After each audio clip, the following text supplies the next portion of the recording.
الحمد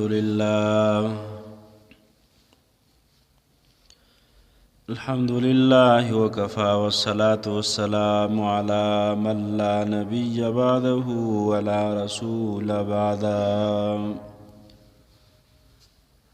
أما بعد فأعوذ بالله من الشيطان الرجيم. بسم الله الرحمن الرحيم. ولقد نصركم الله ببدر وأنتم أذلة فاتقوا الله لعلكم تشكرون. سورة آل عمران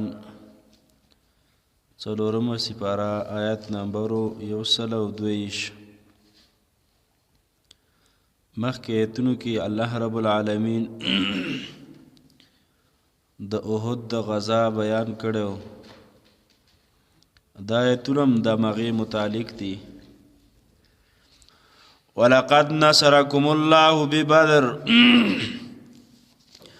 او یقینا امداد کړو الله ستاسو ببدرین په بدر کې وانتم اذلة او تاسو کمزوري وي. فاتقوا الله نو پس ویریږئ د الله نه لعلکم تشکرون د دې لپاره چې شکر ادا کوئ او شکر وباسئ.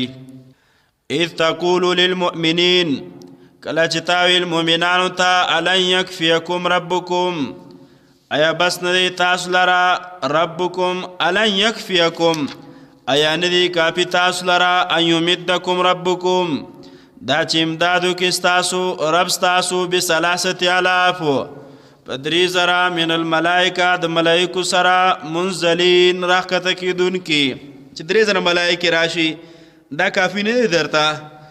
بلا بشکا ان تصبروا کتاسو صبر وکي وتتقوا او تقوا وکي وياتوكم من فورهم او راشد تاسو ته من فورهم بخپل جوش او غصب باندې. هذا يمددكم ربكم دادي امداد بو کی رب تاسو. کافر ډیر په زور دی ته صبر استقامت کوي نو الله خوشتستا کنه. یمددکم ربکم دادی امداد بو کی رب تاسو ب5000 په 5000 ملائکو ب5000 په 5000 من الملائکه د ملائکو مسومین نشاندارو علامدارو چې نه خیشتون کړي نه خطا کوي هغه خټریننګ شوی دی نو خنه خويشتون کړي. وما جعله الله الا بشرى لكم ولتطمئن قلوبكم به دا د حکومت الا بشرى لكم مگر زیر استاسو د پاره ولتطمئن قلوبكم به او چې مضبوط شي زړونه ستاسو په دې باندې زړه د کلک شي. ومن نصر او نشته امداد الا من عند الله مگر له طرفه د الله نه العزیز الحکیم چې غالب حکمتونه والا دی. ليقطع طرفا من الذين كفروا او يكبتهم الله د مؤمنانو ملګرتیا کوي او مدد کوي. ليس لك من الامر شيء نشته تعالی را د اختیار نه څه شي او يتوب عليهم او یا با مهرباني وکي په دوی او يعذبهم او یا با عذاب ورکي دوی ته. فانهم ظالمون فسكينا دوی ظالمان دي.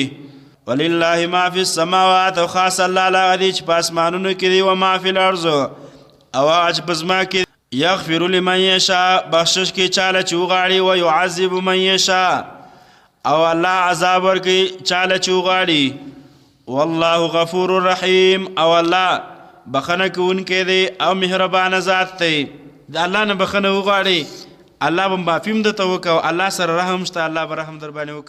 الله د عمل کولو توفیق راکړي.